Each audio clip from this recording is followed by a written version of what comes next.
Hello everyone, welcome to the 21st BSHAA webinar on noise reduction with the great Doug Beck from America. Hi Doug, how are you doing?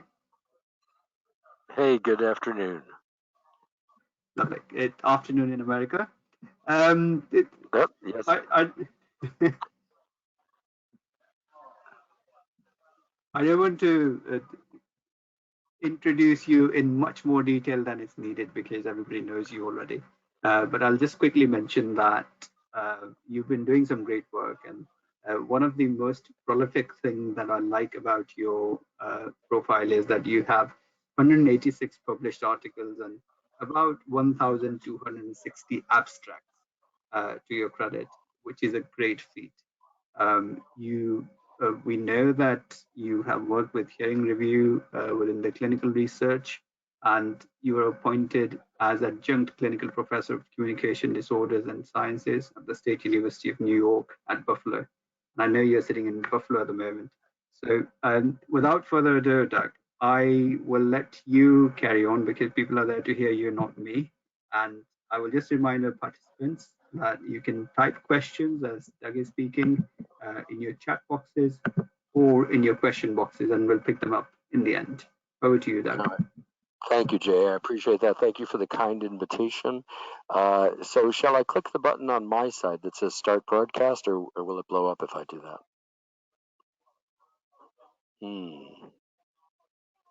Okay, well, I can't hear you any longer, Jay, so I'll just keep talking.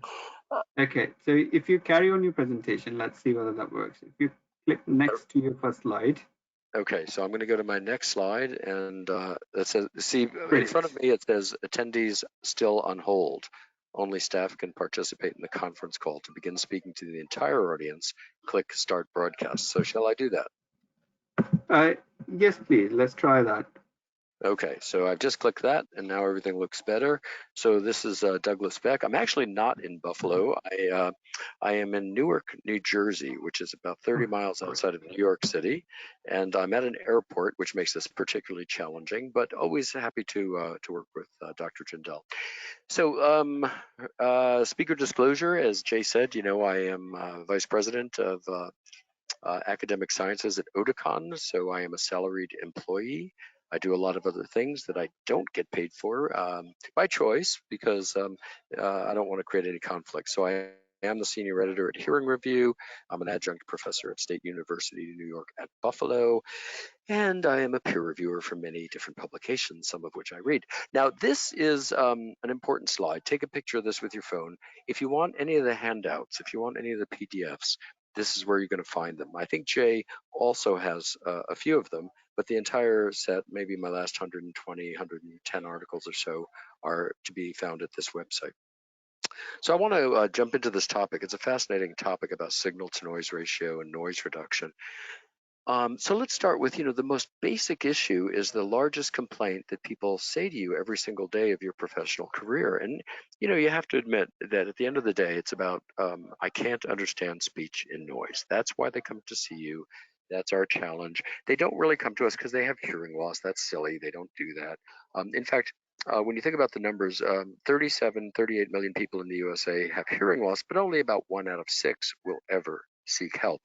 5 out of 6 don't seek help because they don't actually perceive much of a problem. They have hearing loss, but if their brain is particularly sharp, if they're very, very good cognitively, they can make up for it. And, they might think, well, people are mumbling, and they might think, well, it's not that important or whatever. But very few people will ever seek help. About 15% of those with hearing loss will seek help, 1 out of 6 or so. And here's another very important number. Only about 3 to 5% of all people with hearing loss have ear disease. The vast majority of people with hearing loss have presbycusis and or noise-induced hearing loss and or congenital loss. So people with disease processes that are secondary to hearing loss or contingent with hearing loss are actually fewer than 5% of the total people with hearing loss. So when we're talking about speech and noise, it's important to define our terms. So speech is, of course, the person you want to pay attention to, and noise would be everybody else in this airport right now, the people you don't want to pay attention to. So speech noise are actually very much the same thing, right? It's just a matter of who do you want to pay attention to. And this is important because hearing is no more or nothing greater than perceiving sound. And this is so important for audiologists to get right, because when a patient comes in and they say, well, grandpa doesn't hear well, he can't follow the conversation at the dinner table, or if we go out to a pub or something, that's different. Hearing is perceiving sound, listening is making sense of sound. Listening is comprehending sound, untangling sound. And so we have to be very clear that the number one complaint of all time is the inability to understand speech and noise. And so I would argue that's actually not so much a hearing problem as it is a listening problem. In fact, all the people who are complaining that they can't understand speech and noise, virtually all of them can hear. What they can't do is untangle sound, make sense of sound, listen to sound. And the difference between those two is day and night. And we have to get that right before we can talk to patients about it. So just, by way of quick review, you'll remember these. This is an old slide from, I can't even tell you who I stole it from. It's an accumulation of slides over the years. But hearing is perceiving sound, right? It's passive. You can't turn it off. Listening takes cerebral effort, takes cognitive effort. You have to try to listen. And people with hearing loss will tell you, at the end of the day, they're exhausted because they've been trying so hard for so long to understand what's being said. So hearing is perceiving sound, listening is untangling sound. Hearing is passive, it requires no effort. Listening takes quite a bit of effort, particularly when you have hearing loss, so you're not hearing the full complement of sounds. Hearing is involuntary, listening is voluntary. And so you get the idea, right? Hearing you measure on an audiogram, listening you don't. And this is we're going to talk a lot about this today, that listening is so important. It's why they came to see you. It's arguably more important than hearing, and yet most audiologists don't measure it. So I know I'm not going to change the NHS tomorrow, but if enough of us start to think about this and talk about it in groups like BSHAA, BAA, BSA, and we start to make a fuss about it because we realize we may not be seeing the forest because the trees are in the way. When we start to do that, things change slowly and over time. So I want to convince you that's a worthwhile discussion and a worthwhile endeavor. So typically the patient and their family, their loved ones will say, well, grandpa doesn't hear well. But what they really mean is that he's unable to make sense of what he is hearing, right? So that's hearing versus listening.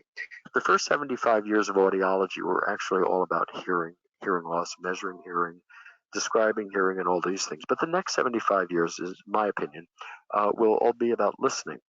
And I'm really not very good at predicting the future. I mean, I'm really good at predicting the future as long as it's already passed. But as far as the stuff that hasn't yet passed, not so good at that. But I do think it's true to say that since World War II, when audiology started, it was all about hearing, measuring thresholds. And now that we're 75 years later, we're starting to realize, it's not all about thresholds. There's much more to this. It's not all about hearing. It's all about listening. Now, that's not to diss hearing. Hearing is critically important. And the pure tone tests that we do, which measure hearing, those are the most important tests that you could do, because that tells you who to take care of and who to refer. So very, very important. But my point is that that's not the end point. And BSA, BAA, BSHAA, I'm pretty sure if you look in the scope of practice, you'll see things like speech and quiet, speech and noise, real ear measures, all these things that most of us don't do, but are so important, because when we just measure and treat hearing, we get very unhappy patients. It's not all about hearing. It's actually all about listening. In fact, when you think about it, we can make anybody hear. I mean, you take somebody with mild to moderate sensory neural hearing loss, we can put hearing aids on them. When they get to severe profound, they may or may not like hearing aids, but then we have other options, right? We have bone anchored hearing aids. We have cochlear implants. Patients who don't have an inner ear or an auditory nerve, we can certainly talk about auditory brainstem implants. And, cochlear implants, that's not new. I mean, the first ones were done in 1959 in Los Angeles. Bill House implanted 3 people in 1961. So, it's been about 70, 75 years that we've been doing cochlear implants. Of course, it was only, approved by the FDA, I guess, in 85 or 86 for adults, and then 1990 for children. So it seems like it's new, but it's not. And when you think about like auditory brainstem implants for people with neurofibromatosis or, von Recklinghausen's disease, people who've lost their inner ears, we can put an electrode directly on the brainstem. We've been doing that since 1978. Is that right? 78 sounds correct. Maybe it's 87. Yeah, I think it's 87. But still, you get the idea. I mean, we've been doing that for 30 years. It's not new. 33 years we've been doing that. And it's approved in the EU. It's not approved by the FDA to do brainstem implants, but it's been under study for all that time. And that's not surprising, because when you think Bill House first did cochlear implants in '61 in Los Angeles, and it was 25 years later that the FDA approved it. So if we say '87 was the first auditory brainstem implant, which by the way I think is correct, um, it's only been 30 years, and the numbers are quite a bit less. When you think about cochlear implants, well, that's a huge population, hundreds of thousands of people in the U.S. and or the U.K. But when you think about people who might be candidates for brainstem implants, that's pretty unusual. There are not a lot of patients, a lot of candidates. So here's the point, right? People live in a world where cognition, attention, intention, vocabulary, processing speed, ability, memory, and hearing interact, and each plays a critical role in listening. So to be clear, hearing is perceiving sound or just sensing sound. Listening is making sense of it. And that's a remarkable difference because listening is where hearing meets brain. Now, this I'm sure most of you have heard this term somewhere in your professional career. Carol Flexo and I wrote this about almost 10 years ago now. And Carol is one of the most famous and brilliant pediatric audiologists in the world.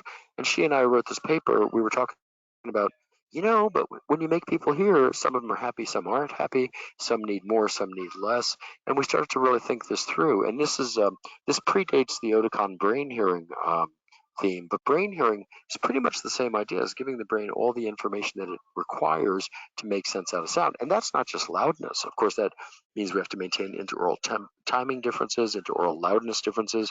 That means the throughput time on a hearing aid has to be remarkably brief, perhaps 10, 12, 15 milliseconds. That means that we have to be able to have binaural squelch go on in our central nervous systems. We have to have, the ability of each ear to independently receive a separate signal and maintain the differences all the way through to the brain so the brain can make sense out of the soundscape. So listening is where hearing meets brain. And I think that's really, really captures what this is about, is that hearing is perceiving sound and we can make anybody hear, but their ability the ability of their brain to untangle it, that's the big win. When you think about being at the top of the food chain, you see up there at the very top, that's you and me up there.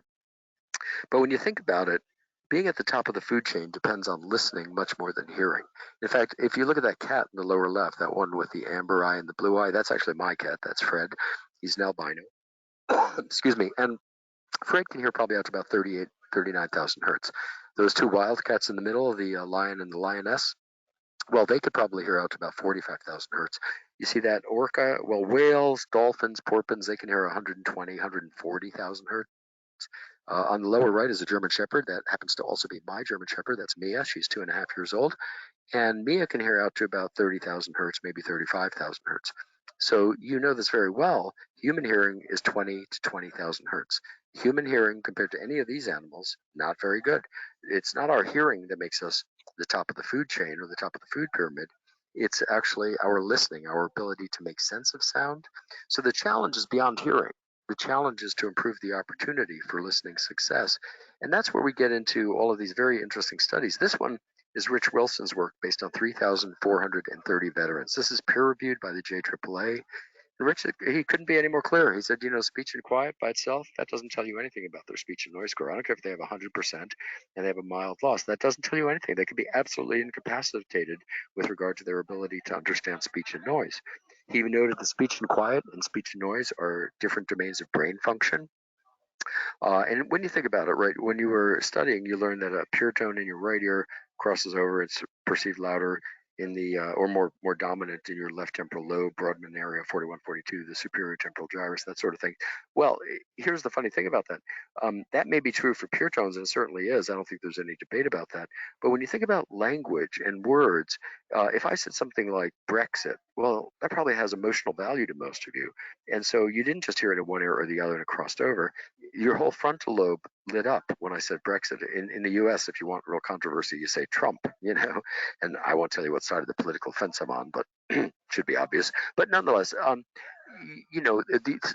when you say something like Brexit or Trump or something very highly volatile, the entire brain is involved. And if you could see me and I'm gesturing, not only do you have the frontal lobes, which are emotional processing, but your temporal lobes, of course, because that's the auditory signal.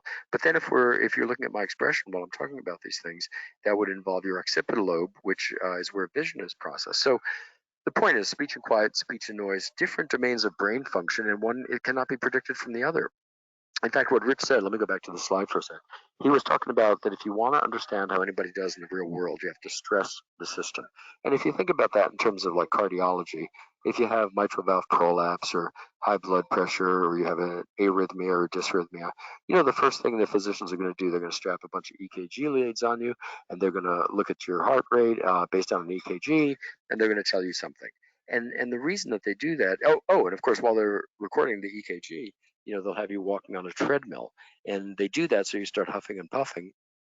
And what they want to do is they want to determine how your cardiac system does when it's under stress, because your resting pulse, your resting BP, that's important. That tells you a little bit, just like an audiogram. But if you want to know how the patient's going to do when they might have a myocardial infarction, when they might have a stroke, what their risk is for those things, you have to stress the cardiac system. And I'm going to urge you today that if you want to see how the patient's doing in the real world, it's pretty much unrelated to their audiogram. And that's the point here, is that you have to do speech and quiet and speech and noise to see how they do. Now, these guidelines, this one comes from Harvey Dillon. I'm going to guess most of you have this book. This is one of the most famous books in all of hearing aid textbookology by Harvey Dillon from Australia. Came out in 2012. On page 7, Harvey made this statement that as hearing loss increases, the required signal to noise ratio has to increase. And what he's talking about is similar to this article. Now, this one is May 2019, Ear and Hearing, and these guys looked at 5,487 people, and it made very much the same statement. In occupations with hearing critical tasks, like the guys in the control tower, or the ladies who are first responders, or the men who are firefighters, or the women who are police people, in those hearing critical tasks, details of the audiogram are relatively insensitive to predict how you're going to do with speech and noise. The two are almost totally separate measures. And then my buddy Jason Golster published this while he was still with Starkey. Jason left Starkey a year or two ago. He's with Advanced Bionics now. But he wrote this in the American Journal of Audiology, which is peer-reviewed by BSHAA. An established goal of modern hearing aids is to improve speech understanding for the wearer, and this goal is best achieved by improving the signal-to-noise ratio. And how important is signal-to-noise ratio? Well, Brian Taylor and Gus Mueller wrote about this in 2017, and they said, for every 1 decibel improvement in signal-to-noise ratio, the patient may perceive about 10% improvement in word recognition. Now, this is not a light bulb, oh my gosh, put this on the fridge sort of a thought that came out in 2017. Mike Valente, Holly Hosford-Dunn, and Ross Rozier wrote about this about 25 years ago in their trilogy of books that they wrote about audiology, which was a brilliant series. And they said pretty much the same thing. Back then, 25 years ago, they guessed 12 to 15%, but 10% is close enough. So the point is, every 1 dB is very, very important to speech understanding, to the ability to listen. So Harvey goes on to say this, right? Page 7, we're not even on page 8 yet, but for every 10 dB of hearing loss, you have to improve the signal to noise ratio by 3 dB just to maintain unaided intelligibility. Now, here's what he meant. If we presume 0 to 25 dB is normal hearing, and your patient has a flat 35 dB loss, so they've got 10 dB sensation level loss, or a 10 dB SL loss. So at 35 dB, you have to improve the signal to noise ratio by an additional 3 dB. And you only have 1 or 2 tools that can do that, right? When you go to directional mics, well, they're going to improve it 1 or 2, maybe 3 dB, 4 dB at the absolute most if the stars are aligned and everybody's having a great day. And when I tell you, typically directional mics improve the signal to noise ratio in the real world by 1 or 2 dB, most audiologists are floored by that. But you have to understand, 85% of all hearing aid fittings are open fittings, meaning, ricks and rights. So the noise is coming in unfiltered. So when you look at the tear strip, that says the DI, directivity index, is 4, 5, 6, or 7, well, that's probably absolutely true. But that's based on KEMAR, right? Knowles Electronic Mannequin for Acoustic Research, in anechoic chamber, listening to pure tones with its ears fully occluded. And your patient is doing none of that. So let's go back to Harvey's guide here. And by the way, when I say 1 or 2 dB, maybe 3, you'll find that in Todd Ricketts' book, 2019. You'll find that in Mike Valente, December 2017. You'll find that in Ted Venema's book, 2017, book Compression for Clinicians. You'll find a bunch of my publications. I did one recently in 2019 with Lars Bramslow. He's one of the directors, one of the senior engineers at Ericsson Research Center. and Lars was very clear. He said 3 to 4 is absolute max on directional mics. And beamforming, just to be clear, it's the same. You just have a smaller angle, but you're not increasing the SNR significantly over a directional mic. You're just listening to a tinier area. So anyway, let's go back to Harvey. So Harvey says for every 10 dB of hearing loss, 3 dB increase in signal to noise ratio. So that means 35 dB loss is 10 dB of hearing loss, because 0 to 25 is normal. So maybe you put a directional or beamforming on that. Cool. What if a patient has 45 dB loss? Well, at 45, now you've got 20 dB SL. So according to the rule in front of you here by Harvey Dillon, 2012, you'd have to improve the signal to noise ratio by 6 decibels. And there are very few hearing aids that can do that. I mean, the only one I'm aware of, and I won't get all commercial on you, but I published a paper showing 6.3 dB improvement signal to noise ratio with Open 1, and Open S would be just about the same. And that's like your only option until you go to other devices, like maybe a pocket talker, or maybe a digital remote mic or an FM system. But hearing aids pretty much 2 to 3 dB improvement. So what happens when a patient has a 55 dB loss, which I'm sure you see every single day, right? That means they need 9 dB improvement in signal to noise ratio, and you're pretty much out of hearing aids at the point. You have to go with a digital remote mic or an FM system or a pocket talker. And not to say don't give them hearing aids, but it's very important to have realistic expectations that for them to understand speech in noise, which is today's topic, they need a vastly improved signal to noise ratio. So, and of course, Harvey retired, I guess, in 2017, but this is work that's never been challenged, and it's brilliant work. This comes to us from Mead Killian in 2002. Mead is a dear friend of mine, brilliant audiologist.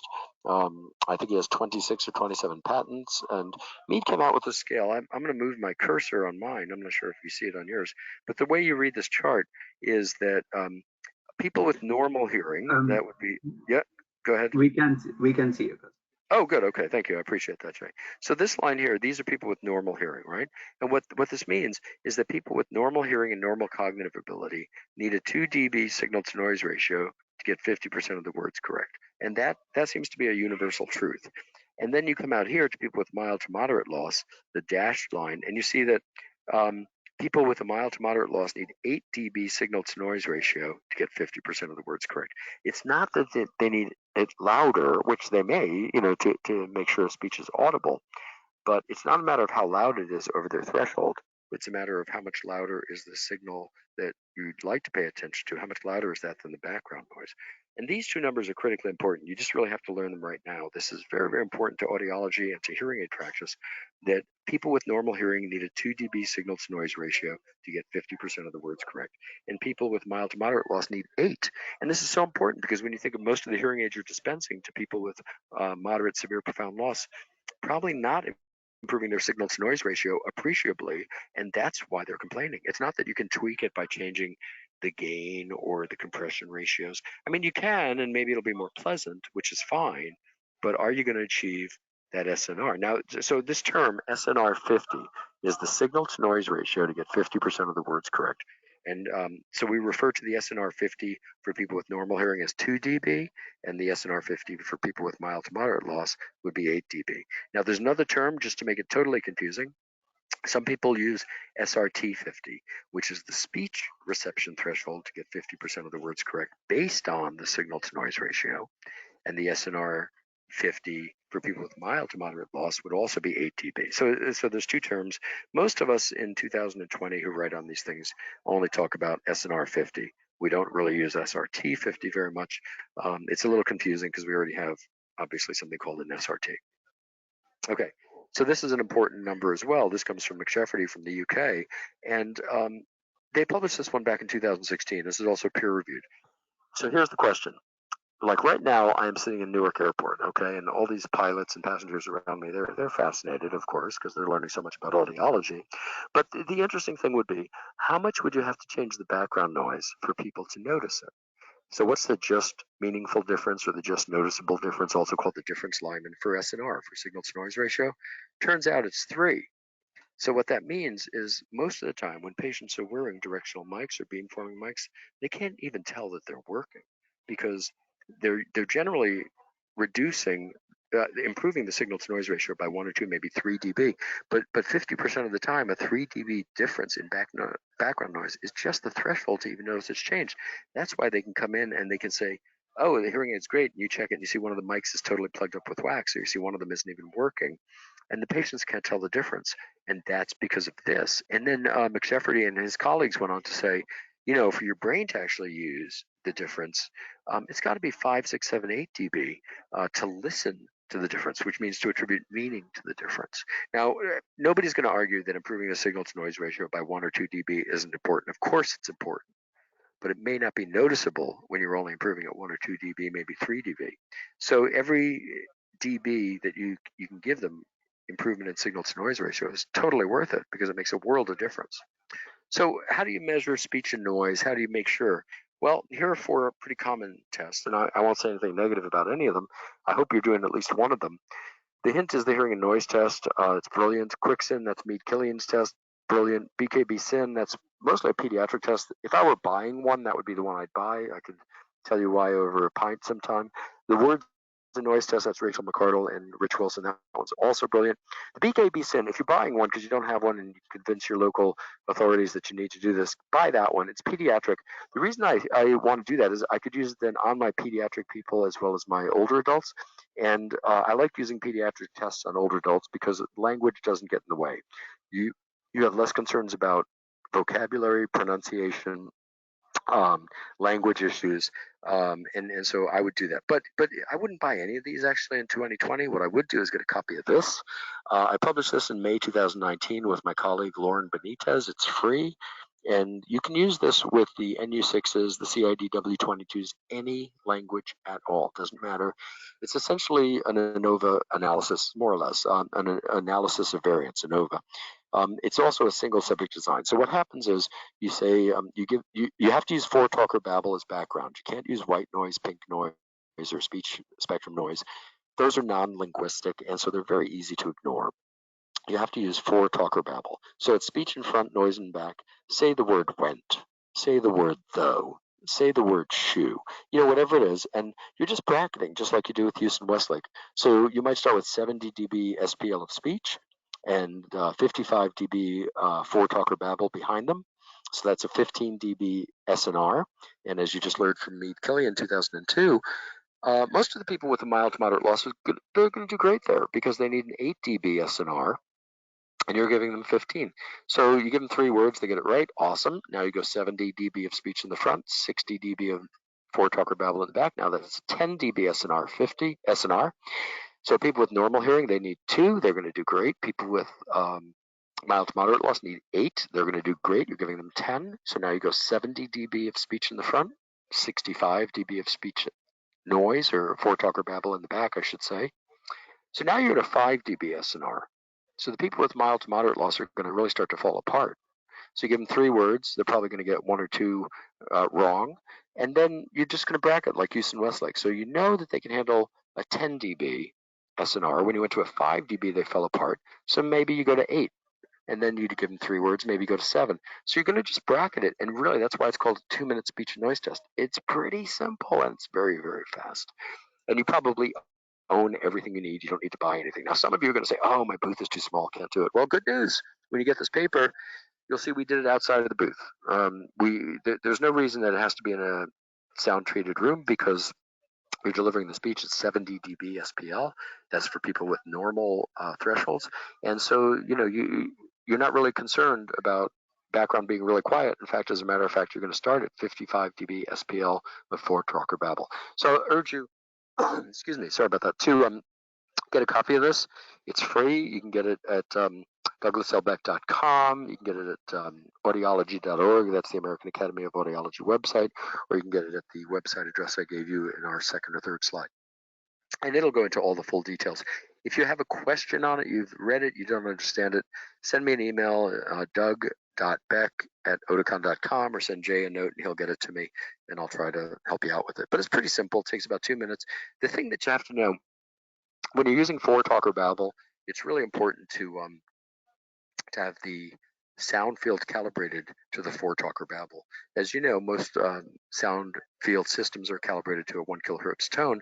which is very, very easy, right? But because it's a steady state, but what you're going for with 4-talk or babble is an RMS value, root mean squared, because it's varying all the time. So we'll leave that alone.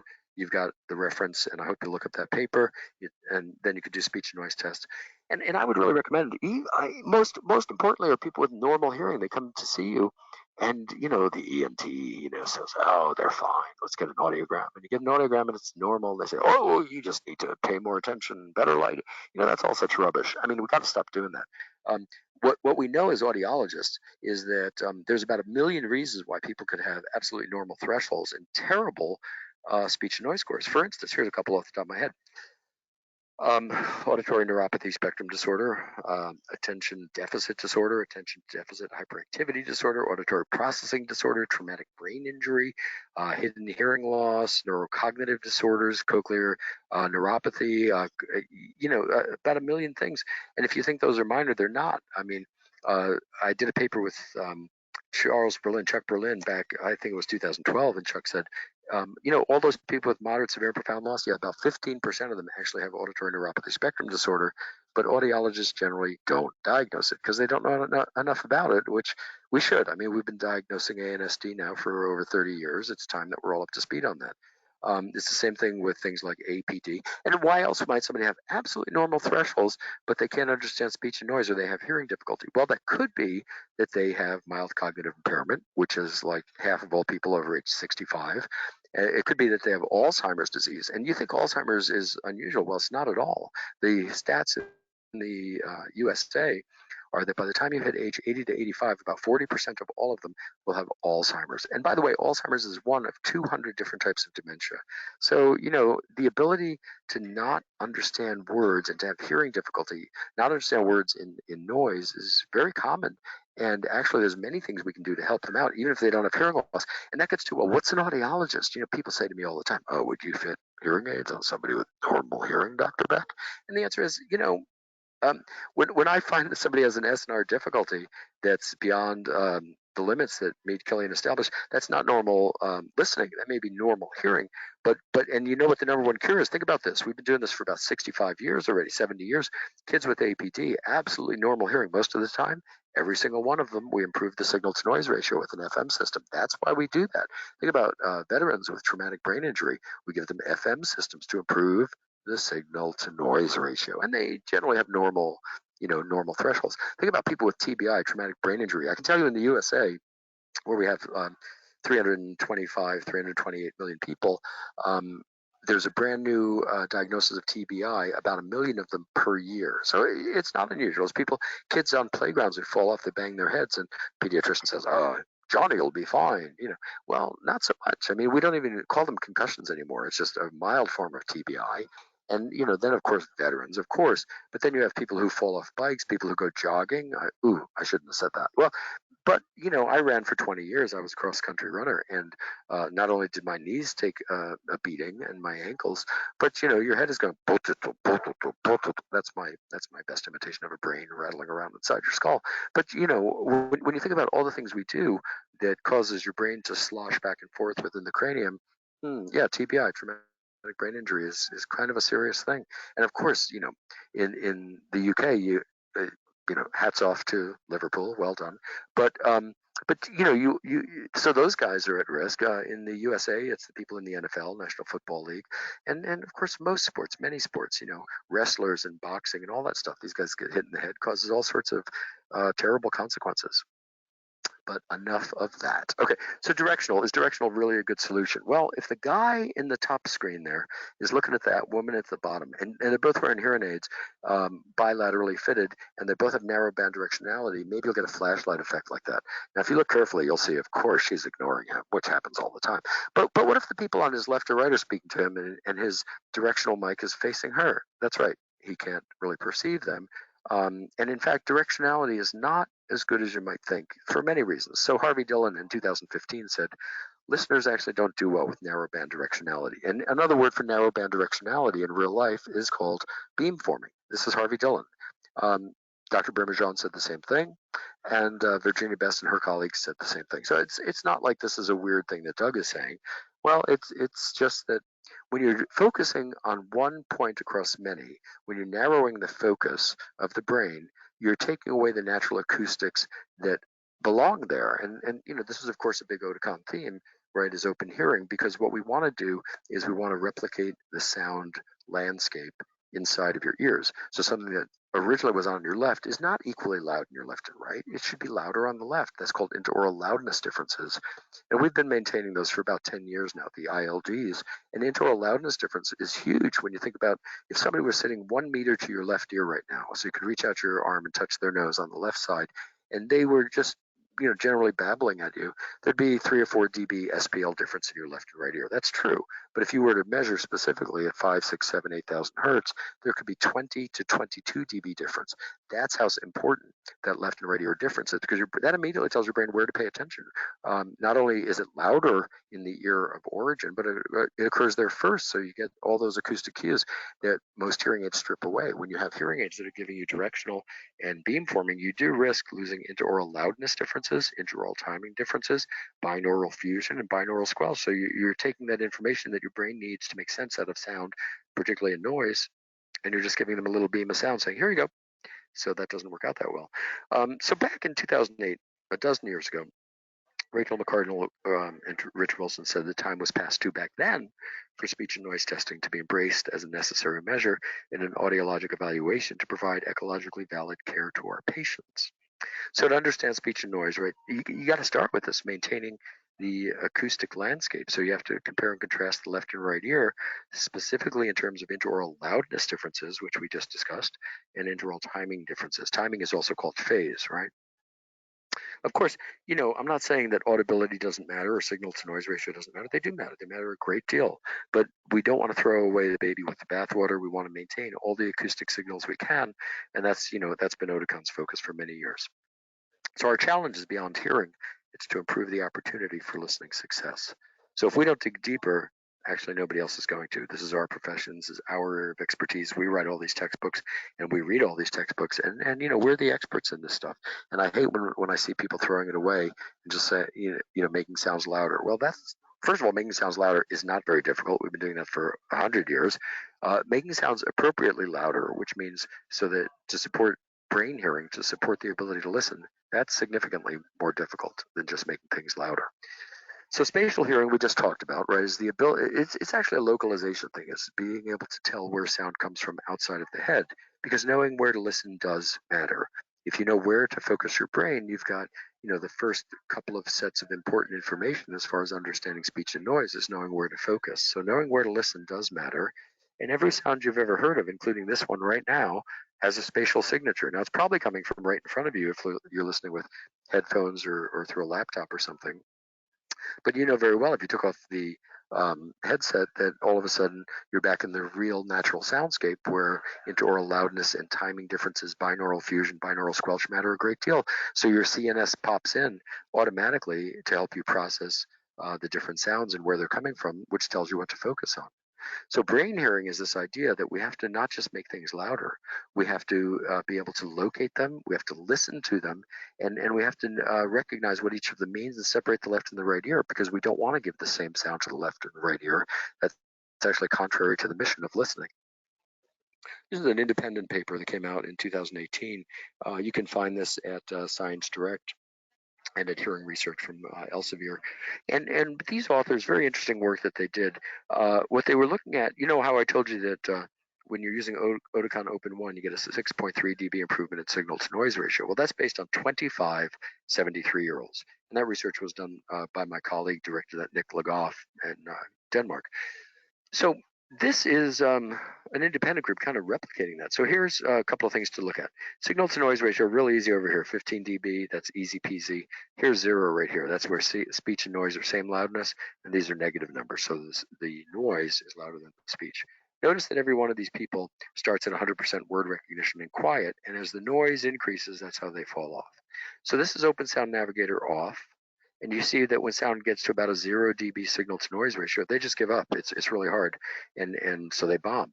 But with Open Sound Navigator on, what happens is they gain about another 5 dB because all of a sudden now, although Nick and I published 6.3, I think this 5 dB is statistically the same number that we talked about. So they can listen in more difficult listening situations and still maintain word recognition, up in the 60s and 70s here. So at whatever this number might be, -4, -5, they had 70% word recognition with Open Sound Navigator versus,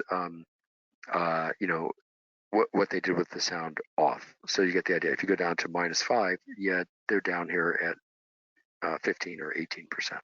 So I wanted to show you that because so far I don't think I've showed you any Oticon research, and I may, but so far I haven't.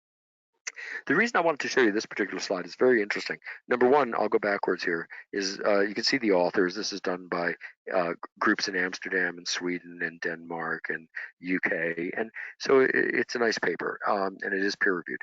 But the thing that's really cool, not just that they found, Open Sound Navigator allows you an extra 5 dB signal to noise ratio before people give up. But look at this carefully. I'll show you something really cool. Oh, okay, so Daniel Kahneman is a psychologist. And in 1966, he and his psych partner were noticing that pupil size increased as effort increased. They did this in math, and it was an amazing study. I've actually read it.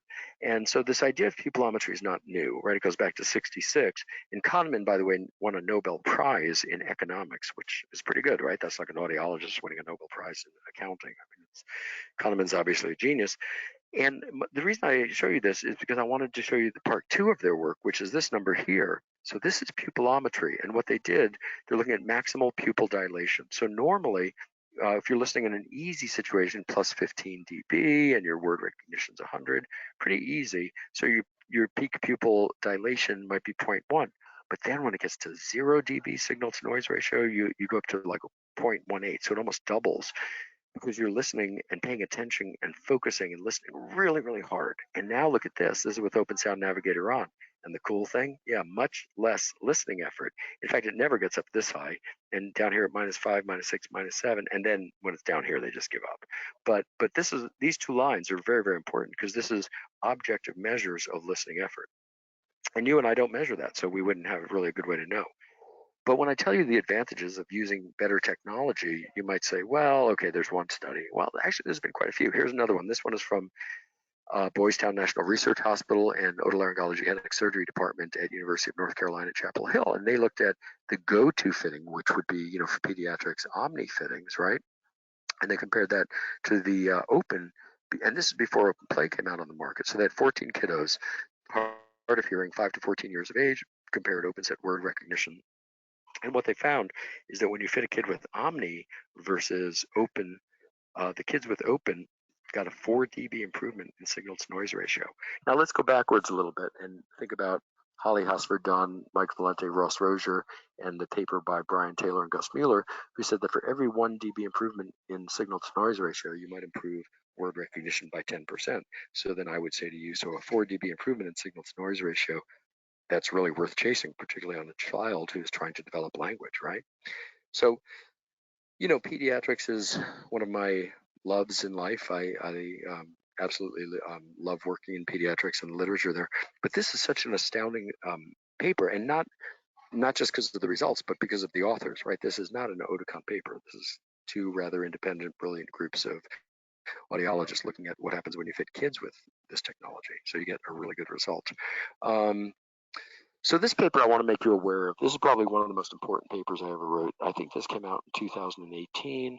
And look at this carefully. All of the authors, there's like 24 or 25 of us, audiologic considerations for people with normal hearing, yet hearing difficulty and or speech noise problems. And what you should notice right away is there's about 3 of these authors work in the hearing aid industry. All the rest are professors and private practice clinicians across the globe. And the reason that we wanted to write this paper, which is not a quick read, by the way, it's about 13,000 words. But if you go to hearingreview.com, scroll down to October 2018, you'll get a copy. Or you can find this at the website I previewed for you on slide number 2, or you can go to douglaslbeck.com. And we wrote this because there are many times when people with normal thresholds need help with their signal to noise ratio. And we talk about all sorts of ways of doing it. My favorite way of improving signal to noise ratio is to fit them with excellent hearing aids and a digital remote mic. I'm not a huge fan anymore of FM. There's nothing wrong with FM. FM is awesome. I don't want to give you the impression that I'm dissing it. I'm not. I'm just saying that digital remote mics are about 1/3 the price. And I know that I think this is true, that in the NHS, you guys, if you're dispensing through the NHS, remote mics are not even possible. That's a whole different division. That's kind of what I think I've learned. But I want to urge you to look at these things, because a remote mic fitted with an excellent hearing aid adds 12 to 15 dB signal to noise ratio. And you could say to yourself, oh, my patients will never use that, blah, blah, blah. That's a very common excuse. But these things cost like 150 pounds, 200 pounds. And then you're going from a system of directional mics and beamformers that might give you 2 or 3 dB improvement signal to noise ratio at a tavern. And all of a sudden now you attach a digital remote mic for a couple of £100 or less, and now you're improving the signal to noise ratio by 12, 13, 14, 15 dB, which is actually huge. And hearing aids can't touch that. Even, Oticon Open 1 and Open S1, I should say, you'll improve it substantially and it'll be much, much better. But still, when you're in that situation where the speech is louder than the noise, there's nothing that works as well as a digital remote mic or an FM. Again, I'm not dissing FM. FM is awesome. You'll find a couple of differences. Digital remote mics are much, much less expensive, number one. Number two, you'll find that digital remote mics generally go out to a 10,000 hertz bandwidth rather than 7,000 or 7,500 hertz. You'll find that digital remote mics also go 40, 50, 60 feet, depending on the environment, what's in the way. So take a look at those. This paper, Jeff Danhauer and I wrote this one in 2019, Amplification for Adults with Hearing Difficulty, Speech and Noise Problems, and Normal Thresholds. But you'll notice this is peer-reviewed, and this is in the Journal of Otolaryngology ENT Research. The reason we did that is that we know very well that patients who have complaints of hearing difficulty and or signal to noise ratio difficulty, when you discover that and you say, well, let's let them try hearing aids for a little bit, see how they do, the ENT guy is going to say, oh, they have normal hearing, you don't need to do that. Oh my gosh, this is blasphemy. Yeah, well, not so much. So we wrote this one because we put it in the ENT literature so that the ENTs will actually have a reference point where they can catch up on this. And actually, I think this one has 40 or 50 references. This one, the one I showed you first, that was written by the team of 24, 25 of us, I think it's got 140 references. So it's not like we're making this stuff up. These are all peer-reviewed references. And it's quite an important point that the fact that somebody has normal thresholds does not at all mean they don't have difficulty listening. And in fact, we're the experts in that. And if you just diss those patients and you say, well, there's nothing we could do, you have normal hair, you do that. Well, you haven't helped them at all. And not only that, but you probably frustrated them. And not only that, but you're forcing them to go to an online or an over-the-counter or a PSAP sort of solution, which is not going to be as good as something that you might do, where you can actually test their speech and noise and test the comfort and change the programming and actually, see that they're doing well. So why would somebody have normal thresholds yet difficulty listening, difficulty hearing, difficulty with speech and noise? So all of these reasons. And here's a couple. Oh, I guess that's all I decided to list. But if you read those two papers that I just showed you, there's 18 or 20 different diagnoses that would lead one to that dilemma. So if we look at Christine Roop, she published this brilliant paper in 2018 where she looked at fitting people who had normal thresholds but had difficulty hearing. So group 1, 20 normal adults, pretty young, no self-reported hearing difficulties. Group 2, exactly the same, a little bit older, but they had normal thresholds on an audiogram, but they self-reported hearing difficulty. So what she did with the group 2, let me see what's going on here. Okay, I don't know, but I'll keep talking. She gave them 5 to 10 dB insertion gain between 1K and 4K. She did a huge amount of work, tested all these different facets, and what she found is that 2/3 of the people with normal thresholds but had hearing difficulty, 2/3 of them said, yeah, hearing aids helped a little or a lot in quiet, and they helped a little or a lot in noise. So, okay, good enough. You didn't help 1/3 of them, but you did help 2/3. And had you done nothing, you would have helped 0/3, right? So important to know. This is a little bit of a commercial here showing you our Connect clip, which is actually a little bit modified from that one, but there's, they're very, very tiny. Jason Galster and Rodemark looked at all the different wireless systems, FM, 800 megahertz, remember that one? Bluetooth, 2.4, and they found there's really no difference. All of them worked fine. Keith and Purdy, 2014, FM systems are being replaced by remote mic systems, and the latter, the remote mic systems, have done very well. This is a paper Galen, Papesh, and Lewis, and then Dave Larson, Aaron Bush, and I wrote about this as well. We're looking at veterans with normal hearing that had blast exposure, near normal audiograms, and hearing aids were very successful. For some of them, not every single one. But the point is, yes, we're not blazing new trails by fitting people with listening difficulty. We've been doing that for decades with people with blast injury, with traumatic brain injury, with children with auditory processing disorders, and more. The only reason I put up this paper, Salehi, Parson, Volker, it's a good paper, it's well written, but they say pretty much what I just told you in the last 50 minutes or so. The directional mics only give you 2 or 3 dB improvement in signal to noise ratio typically, and remote mics can give you up to 20. Now, the paper I did with Harvey Dillon, it was more of an interview, if I recall, about 6-7 years ago. Harvey said that good, well-designed digital remote mics can improve the signal to noise ratio by 20. And Salehi, Parson, Folkert said 20 dB. I've never seen that. I've seen 12 to 15. So when I lecture, I say 12 to 15. But other people do say 20, and I'm sure they're correct. That somebody somewhere got 20. So they said up to 20. I think that's fair. Again, I usually say 12 to 15. I don't want to make this a commercial. I do want to show you some exciting stuff that we're doing and things that we're involved with as Open Sound Navigator moves forward and as new technologies come on, is looking at selective attention. So what I showed you earlier was we have objective evidence from an independent group, right? That when you're listening to speech and noise, your pupils dilate, you spend more energy listening effort increases. And what we've been finding through EEG studies is that actually, and these are done on OpenS1, that when you're doing a 64-channel EEG test, kind of interesting stuff, we can look at how the brain organizes sound. Can you actually pay attention to the person you want to pay attention to rather than a secondary speaker or background noise? And this, this is worth a 1-hour lecture in itself, but I'll give it to you in about 2 minutes. So what happens is, this new EEG method that was developed independently, and it's already been published. You can absolutely Google this, and you'll find all of these papers from our colleagues. So they wanted to see how Open Sound Navigator, OpenS, impacts selective attention. And here's what they looked at: 22 folks, mild to moderate loss, fitted with VAC+. That's our proprietary fitting protocol, very, very similar to NAL, NL2 as far as gain and compression ratios. And now this noise ratio should have a lot of meaning to you because people with normal hearing need +2. So this is at +3. And people generally with mild to moderate loss need, as you saw from Mead Kelly in 2002, they need about 8. So this is a very challenging task, right? So this, unfortunately, I can't really, let me see if I can move this talk bar. No, I can't. And I don't want to, oh, I can. Good. Let me get that out of my way.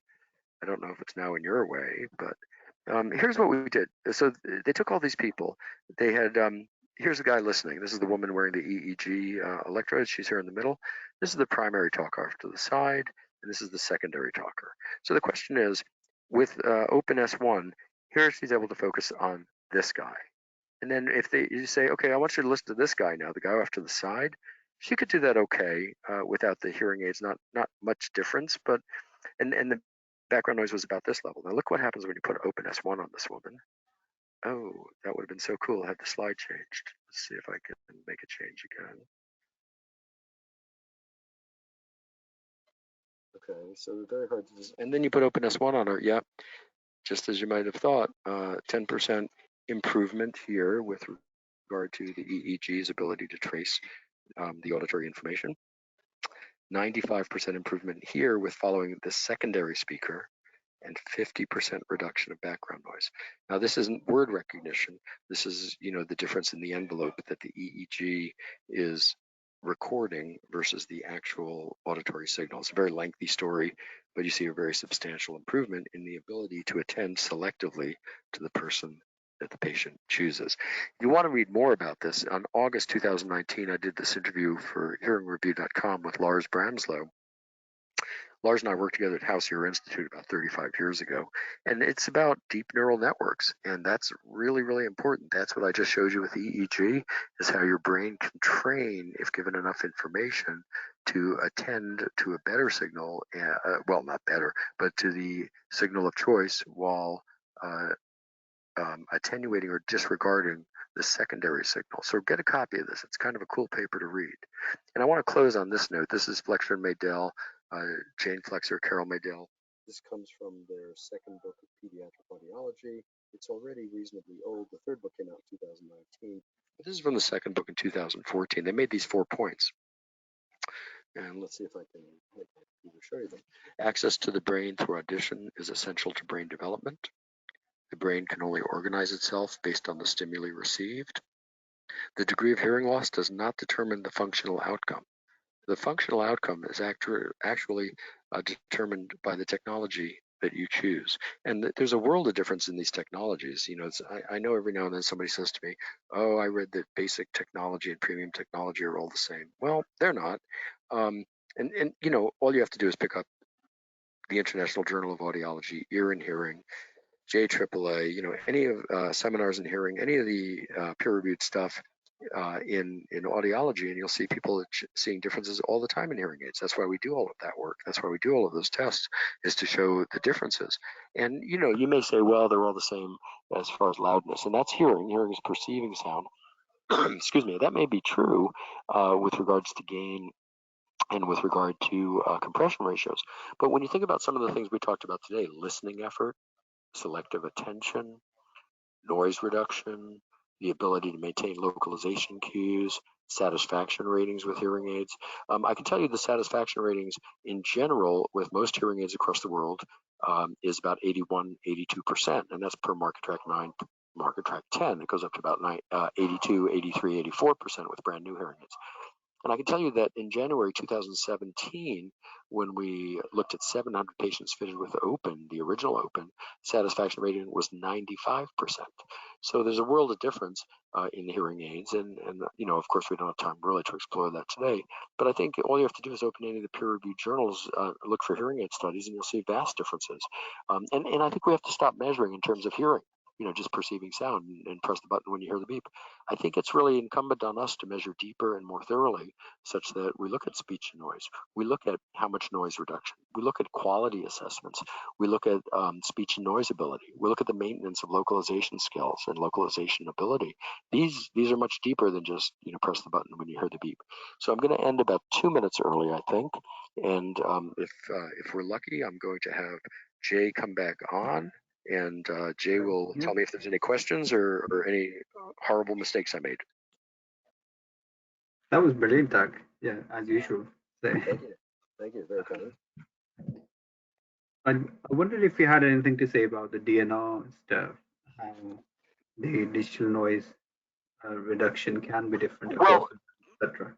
Yeah, that's a great question. So DNR basically, and not always true, it's not exactly this in open products.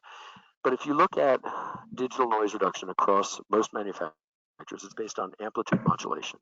So that means that when you're looking at people speaking distinctly, like if Jay and myself and 2 or 3 other people are having a heated discussion about football or politics or something like that, right? Each of us has a distinct voice, and the amplitude modulation may be up to 30 dB is very typical amplitude modulation. But the new circuits that are doing DNR are very clever, and they'll see that modulation of the amplitude, and they'll say that's a human voice, do not attenuate.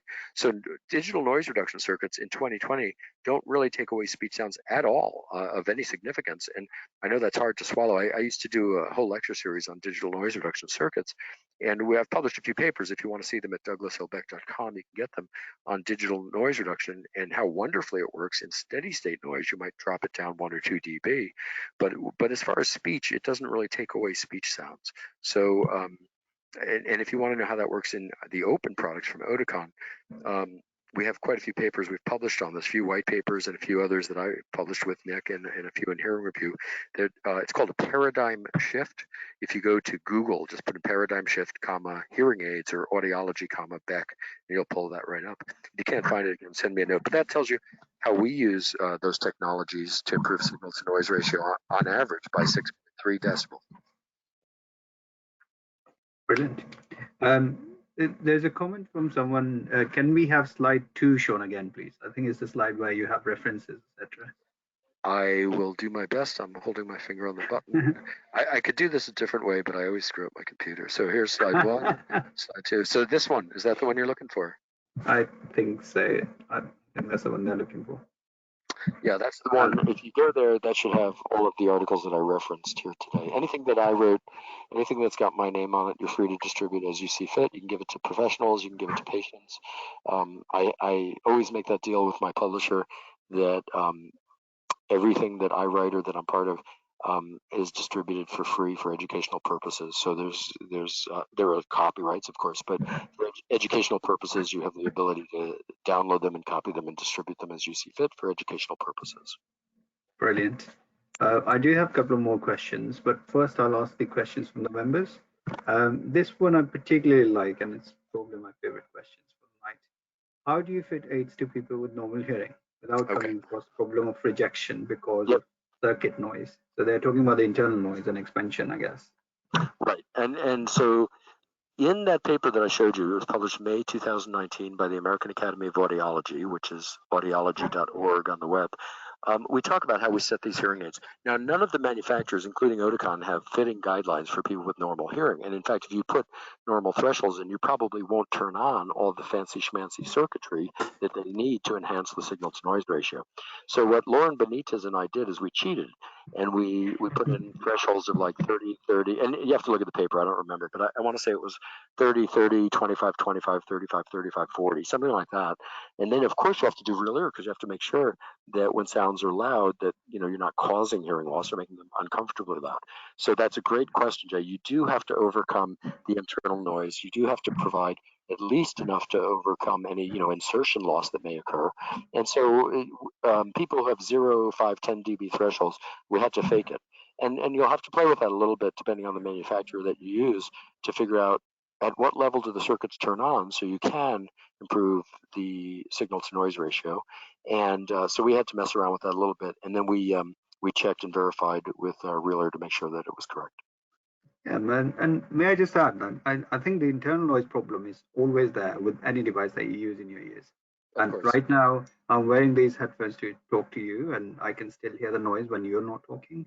I use 3 or 4 different types of hands-free devices. They range from like £10 to 250 pounds or so, and they all have internal noise problem. And depending on how you tackle the insertion of the acoustic bit into the ear, and also when we deal with the hearing devices in particular, how we tackle the expansion part of it, so the threshold knee point, etc. Right. You can more or less make it acceptable for most people. Yeah, I think that's exactly right. And particularly in very, very quiet situations is where they'll notice the noise. But the good news is if you have put in appropriate thresholds, again, perhaps it could be 30, 35, 35, 35, 40, something like that. But again, you got to check with real ear. There's a good chance they'll get used to the typical ambient room noise and they won't notice the circuit noise at all. Brilliant.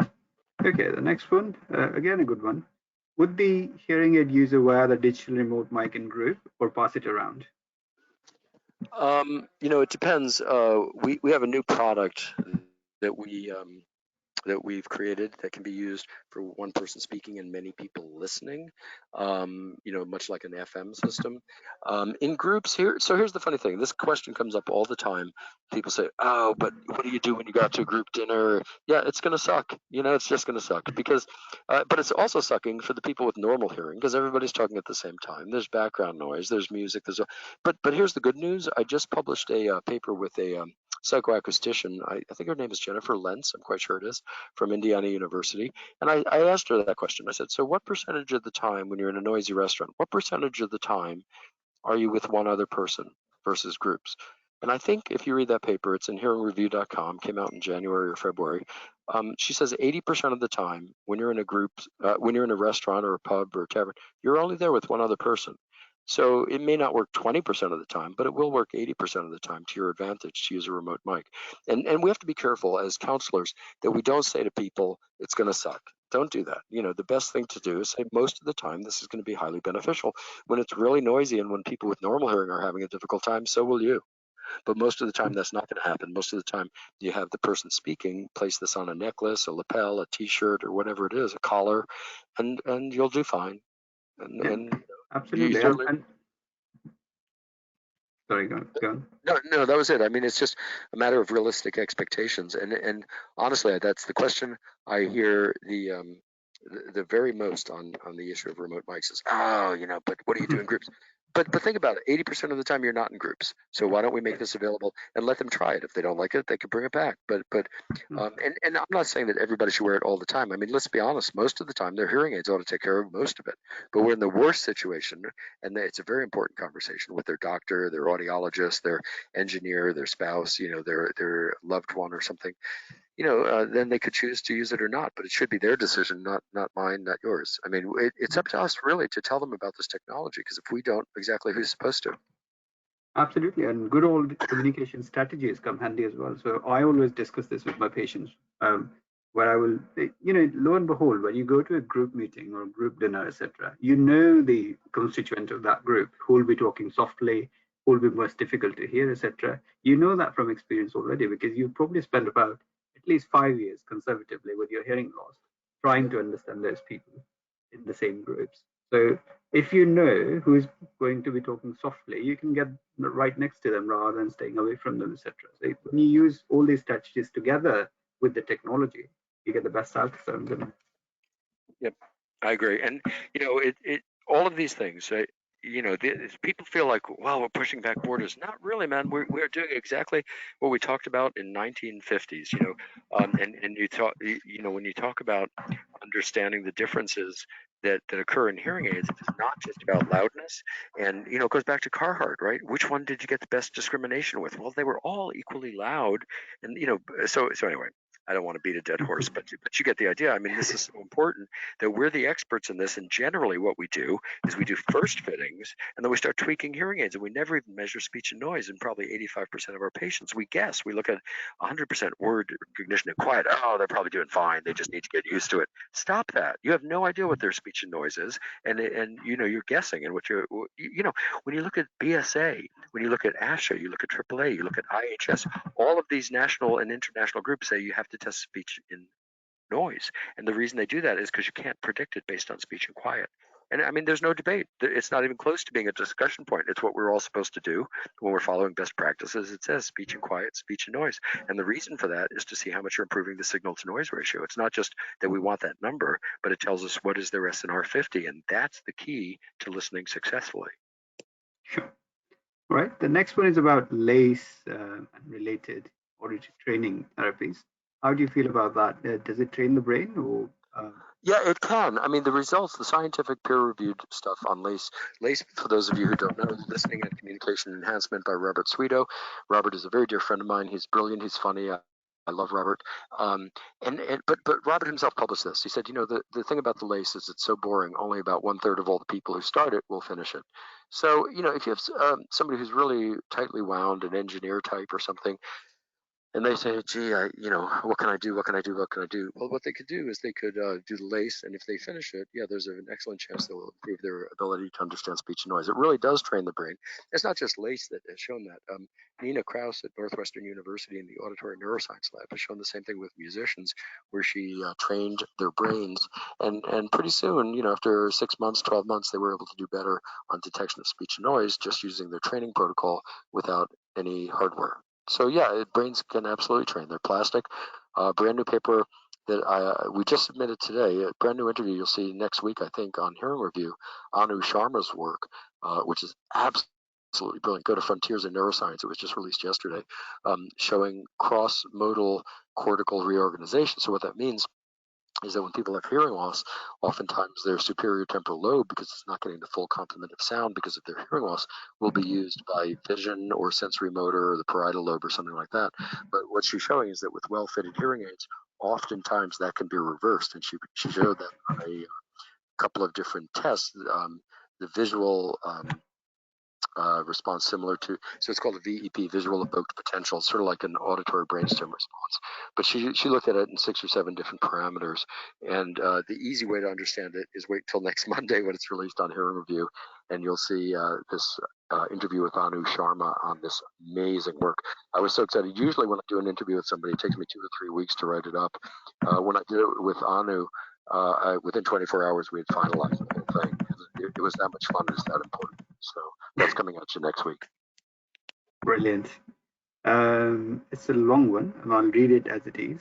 If speech in quiet has good recognition, but the patient is having issue with speech in noise with no hearing threshold loss, would you recommend wearing the hearing aids all the time or just when in noisier settings? Would the patient be likely to notice enough benefit in quiet? Right. So the thing is, your brain has to get used to this, right? And so here's the first paper is the very first thing to do is you need to test them. You have to determine what their SNR 50 is, because if their SNR 50 is 1 or 2, then they are actually behaving normally.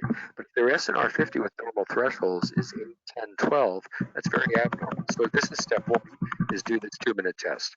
Step 2 and 3 is they really do need to wear the hearing aids, about their entire day, 10, 12, 15 hours a day in order for their brain to get used to it so that they can use it when they want to. Everybody's going to be different there. And if somebody in the working world versus somebody who's a retiree or a pensioner, so somebody in the working world, I would tell them you should wear this every single day. And then in a couple of months, you could just wear it when you want to. But frankly, I still think you should wear it every day so your brain gets used to it and stays used to it. Um, you can't predict when the next important conversation is going to be. Conversations occur all day long. So, if you've got a solution that's working well for them and they're a mature adult, not a child, I would do realistic counseling. I would tell them I'd like them to wear it every day for 30 days so they get used to it. And then after that, maybe they can pick and choose. Everybody's just going to be different. We don't have real firm guidelines on this stuff because we're just really getting involved as a profession. And I think you have to be flexible and you have to give them realistic expectations and you have to take each patient where they are. You can't assume that the rule for one patient is going to be true for another. I mean, if they have very, very different lifestyle, very different needs, that's going to impact your recommendations. Brilliant. Um, Tongue-in-cheek question from a member. Are hearing aids being taken to a level of technology which are not necessary? A level of technology which are what? I'm sorry? Not necessary. So are No, we that's over no. technologifying devices? No, as I was talking earlier about deep neural networks, that's the future. The technology is in most hearing aids is okay, but advanced technologies now are giving you a true or much more true soundscape so that your brain knows where the sound is, what sound is louder, so your brain can process it in real time, so your brain can compare and contrast your left and right ear, so your brain can differentiate speech from noise. We're not at a level that's unnecessary. We're just entering the necessary level. For a What, long what time, we my did, expectation right? was we weren't having the level of technology that we need and was growing in the other spheres of electronics until about 3-4 years ago when everybody started putting everything together in technology. Totally agree with you. Yeah. Well, the thing is, it depends what's the question that you're answering. If the question is, can you hear the beep when and press the button when you hear the beep, that's pretty simple. And if that's our metric, okay, we're way past that. But if the metric is, can I understand speech and noise? Boy, we're just, I mean, Oticon's been pushing those barriers for a long time, and now we're just at the point where as I showed you those papers from August 2019 on deep neural networks. This is the future. Is being able to have hearing aids that can tell what you want to listen to and who you want to listen to, and that's what brains do when your brain is healthy, when your hearing is excellent, when you have maximal cognitive and hearing ability, is your brain takes control for that and does it without you even thinking about it. So yeah, we're just starting. Brilliant. Right, next one's about open. When you talk about turning open sound navigator off, is that auditory focus only or noise reduction also? What differences happen when you use different openness models to openness 1 versus 3? I think that's going to be a long one, but I'll let you answer that, Doug. Yeah, so we have a few papers written on that show the differences.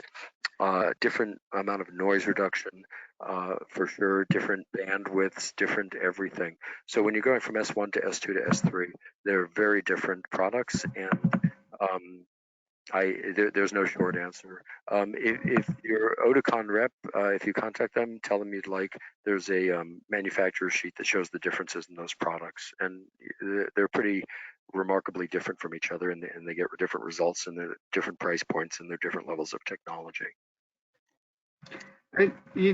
Just carrying on from there, you made a good point about the level of technology and how that can make a difference in listening, because hearing and loudness might be same across the ranges of hearing devices.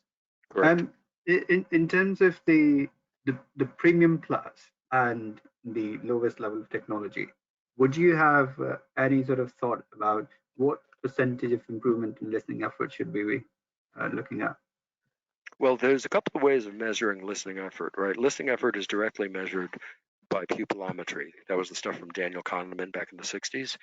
And, when you look at that paper that came out of Amsterdam, off the top of my head, I'll see if I could find it, but I think it was about a 40% reduction in peak pupil dilation. And the question is, well, does that one-to-one relate to percentage of effort? No, not really. I don't think it does, but I think what it does is it gives you the trend. And the darn it, let me search for it this way. That's a great question. I'm going to say it's about 40% off the top of my head. Here it is here. Okay, so can you guys see that one? So at 0 dB signal to noise ratio, they're saying that the peak pupil dilation without Open Sound Navigator is about 0.15, and with it is about 0.1. So that's a 50% change. But down here in a more typical listening situation, so let's take maybe 4 dB SNR, peak pupil dilation might be at about 0.12, let's say 0.13, and with Open Sound Navigator on, it's at about 0.07. So I think 40% of peak pupil dilation, which might tell you a significant listening effort. I wouldn't say that those two correlate one-to-one at all. I would say the trends are probably very highly correlated. Right. Okay, next one. Would you test speech and noise for each ear or just binaurally? Oh, what a brilliant question. Thank you so much. I don't understand why we would even ever test individual ears on speech and noise. That's not the patient's problem. That's more of an auditory processing disorder figure ground test. When somebody's complaining about speech and noise, what that generally means is they can't tell with both their ears functioning. So the only thing that I would test, the only thing is sound field, and I would test both ears together, right? Unaided. And so the cool thing, you get a patient comes in to see you and they're complaining about speech and noise. I would absolutely test them in the sound field. Does not have to be in a sound booth. Speech in front, speech babble in back, 70 dB speech, 55 dB babble, and I want to get their normal day to day. How are they unaided? And if they have hearing aids, then do that too, because each one of those tests takes 2 minutes. So you might find their unaided SNR 50 could be 6, and their aided is 5. Well, that's not very different, and then you put really high technology on them and hopefully you'll see a vast improvement. Maybe it'll go down to 1 or 2. Again, our average is 6.3 dB improvement in SNR 50, and the group from Amsterdam showed 5 points. So it should be pretty dramatic, and I think that's the most important test you can do with hearing aids on is an SNR 50 test to see how much you've improved it, because frankly if all you've done is make it louder, well, you could argue you didn't help that much. I mean, in other words, a hearing aid from the 1960s that was analog peak clipper could do that. But what we're trying to do now is not just make it easier to hear, which is perceiving sound, but we want to make it easier to listen, which is to untangle sound. So it takes quite a bit more technology, circuitry, and knowledge to do that. So thank you for asking. I would only test both ears in the sound field, unless I had a specific reason for testing one over the other. But when you think about it, there's almost never a time where somebody listens to speech and noise in only one ear in the natural world. So, I know people do that, but I don't know what to do with that information. It doesn't tell me what I want to know. What I want to know is how are they doing in the real world in speech in front, noise in back. Fair enough. I can only think of one scenario, and you probably want to do individually, which is something that Jerger postulated in his recent book on binaural interference, where you measure it in each ear individually. And the idea is that sometimes the speech and noise ability in one ear can actually impact the speech and noise understanding ability in the other ear. And he Yeah, and that's very true. Jurger's been talking about that for a long time. The first paper I read on that by him was Jurger and Johnson about 20, 25 years ago.